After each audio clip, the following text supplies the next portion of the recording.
اور جب موسیٰ نے اپنی قوم کے لوگوں سے کہا کہ اللہ تم کو حکم دیتا ہے کہ ایک بیل ذبح کرو، وہ بولے کیا تم ہم سے ہنسی کرتے ہو؟ موسیٰ نے کہا کہ میں اللہ کی پناہ مانگتا ہوں کہ نادان بنوں۔ انہوں نے کہا کہ اپنے پروردگار سے التجا کیجئے کہ وہ ہمیں یہ بتائے کہ وہ بیل کس طرح کا ہو۔ موسیٰ نے کہا پروردگار فرماتا ہے کہ وہ بیل نہ تو بوڑھا ہو اور نہ بچڑا، بلکہ ان کے درمیان یعنی جوان ہو، سو جیسا تم کو حکم دیا گیا ہے ویسا کرو۔ انہوں نے کہا اپنے پروردگار سے درخواست کیجئے کہ ہم کو یہ بھی بتا دے کہ اس کا رنگ کیسا ہو۔ موسیٰ نے کہا پروردگار فرماتا ہے کہ اس کا رنگ گہرا زرد ہو کہ دیکھنے والوں کے دل کو خوش کر دیتا ہو۔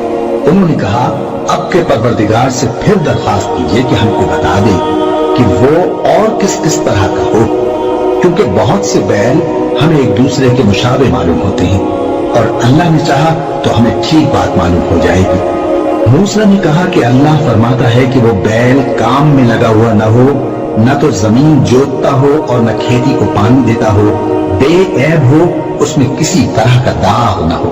کہنے لگے اب تم نے سب باتیں درست بتا دی۔ غرض بڑی مشکل سے انہوں نے اس بیل کو ذبح کیا، جبکہ وہ ایسا کرنے والے لگتے نہ تھے۔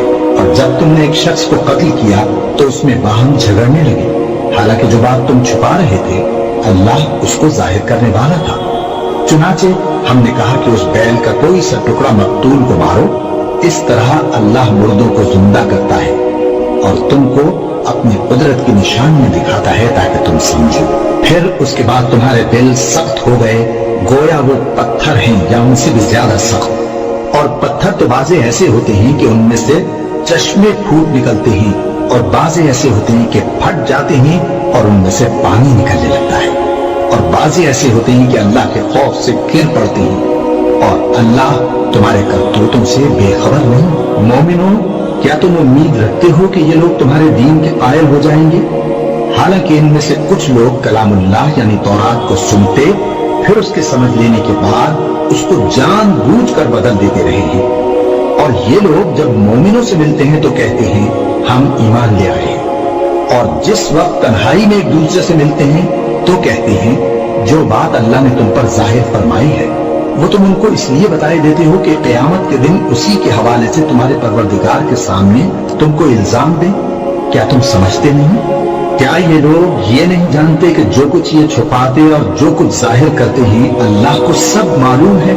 اور بعض ان میں ان پڑھ ہیں کہ اپنی آرزوؤں کے سوا اللہ کی کتاب سے واقف ہی نہیں، اور وہ صرف اٹکل سے کام لیتے ہیں۔ سو ان لوگوں پر افسوس ہے جو اپنے ہاتھ سے کتاب لکھتے ہیں اور کہتے یہ ہیں کہ یہ اللہ کے پاس سے آئی ہے، تاکہ اس کی عوض تھوڑی سی قیمت یعنی دنیاوی منفعت حاصل کرے۔ سو ان پر افسوس ہے اس لیے کہ بے اصل باتیں اپنے ہاتھ سے لکھتے ہیں، اور پھر ان پر افسوس ہے اس لیے کہ ایسے کام کرتے ہیں، اور کہتے ہیں کہ دوزخ کی آگ ہمیں چند روز کے سوا چھو ہی نہیں سکے گی۔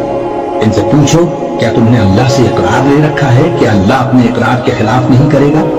یا تم اللہ کے بارے میں ایسی باتیں کہتے ہو جن کا تمہیں مطلق علم نہیں؟ ہاں کیوں نہیں، جو برے کام کرے اور اس کے گناہ ہر طرف سے اس کو گھیر لیں تو ایسے لوگ دوزخ میں جانے والے ہیں، اور وہ ہمیشہ اس میں جلتے رہیں گے، اور جو ایمان لائیں اور نیک کام کریں وہ جنت کے مالک ہوں گے اور ہمیشہ اس میں عیش کرتے رہیں گے۔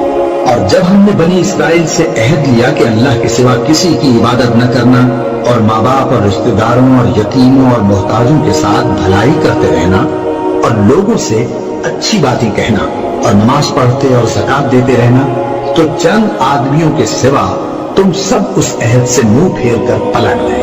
اور جب ہم نے تم سے عہد لیا کہ آپس میں کچھ تو خون نہ کرنا اور اپنوں کو ان کے وطن سے نہ نکالنا، تو تم نے اقرار کر لیا اور تم اس بات کو مانتے بھی ہو۔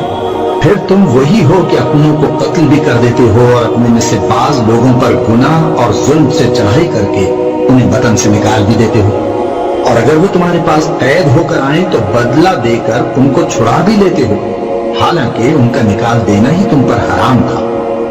یہ کیا بات ہے کہ تم کتاب اللہ کے بعض احکام کو تو مانتے ہو اور بعض سے انکار کیے دیتے ہو؟ تو جو تم میں سے ایسی حرکت کریں ان کی سزا اس کے سوا اور کیا ہو سکتی ہے کہ دنیا کی زندگی میں تو رسوائی ہو اور قیامت کے دن سخت سے سخت عذاب میں ڈال دیے جائیں۔ اور جو کام تم کرتے ہو اللہ ان سے غافل نہیں. یہ وہ لوگ ہیں جنہوں نے آخرت کے بدلے دنیا کی زندگی خریدی، سو نہ تو ان سے عذاب ہی ہلکا کیا جائے گا اور نہ ان کو اور طرح کی مدد ملے گی. اور ہم نے موسیٰ کو کتاب عنایت کی اور ان کے پیچھے یکے بعد دیگرے پیغمبر بھیجتے رہے، اور عیسیٰ ابن مریم کو کھلے نشانات بخشے اور روح القدس یعنی جبرائیل سے ان کو مدد دی.